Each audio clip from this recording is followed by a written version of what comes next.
తిరుపతిలో దారుణం చోటు చేసుకుంది. తనతో వివాహేతర సంబంధం కొనసాగిస్తున్న మహిళను చంపి తాను ఉరివేసుకున్నాడు సోమశేఖర్ అనే వ్యక్తి.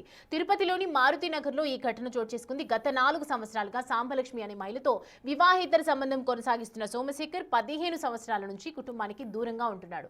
అయితే వీరిద్దరి మధ్య వివాదం తలెత్తడంతో నిన్న ఆమెను గొంతు కోసి చంపి తాను కూడా ఆత్మహత్య చేసుకున్నాడు. మృతురాలి భర్త ఇచ్చిన ఫిర్యాదు మేరకు పోలీసులు కేసు నమోదు చేశారు. మరిన్ని వివరాలు మా ప్రతినిధి దామోదర్ అందిస్తారు. తిరుపతి నగరంలో దారుణం చోటు చేసుకుంది. తిరుపతి నగరంలోనే కొర్లగుంట మారుతి నగర్లో నిన్న రాత్రి ఒక మహిళను గొంతు కోసి చంపివేసిన తర్వాత తాను ఆత్మహత్య చేసుకున్నాడు సోమశేఖర్ అనే యువకుడు. సోమశేఖర్ 35 సంవత్సరాల యువకుడు. ఇతంది రేణిగుంట మండలం గుత్తివారిపల్లి ఎస్సీ కాలనీకి చెందినవాడు. గత 15 సంవత్సరాల క్రితం ఇతను వివాహం చేసుకున్న తర్వాత భార్యని వదిలేశాడు. ఆమె ఏదైతే నెరబైల్లో ఆమె ఉంటున్న పరిస్థితి. మరోవైపు శ్రీనివాసులు గత 3 సంవత్సరాలుగా ఏదైతే తెలంగాణ ప్రాంతానికి సంబంధించిన లక్ష్మి అనే మహిళతో వివాహేతర సంబంధం పెట్టుకొని ఆమెతో గడిపేవాడని తెలుస్తుంది. అయితే నిన్న రాత్రి లక్ష్మి అతనితో పాటు అతని నివాసం ఉంటున్న కొర్లగుంటలోని ఈ ఇంటికి చేరుకుంది. ఈ నేపథ్యంలోనే నిన్న వారి మధ్య గొడవ జరిగి ఆమెను చంపివేసినట్లు తెలుస్తుంది.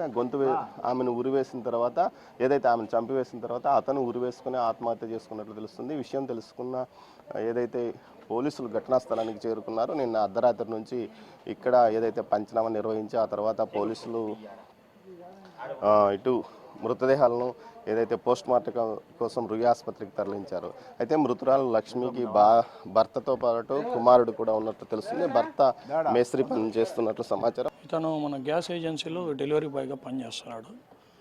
ఏమో సాంబలక్ష్మి అని చెప్పేసి జీవకోన్లో ఉంటారు వీళ్ళు. ఆమె బస్టాండ్ దగ్గర హోటల్లో పనిచేసేటప్పుడు ఈ గ్యాస్ డెలివరీ చేసేటప్పుడు పరిచయం అయ్యి వాళ్ళ మధ్య సాన్నిధ్యం పెరిగి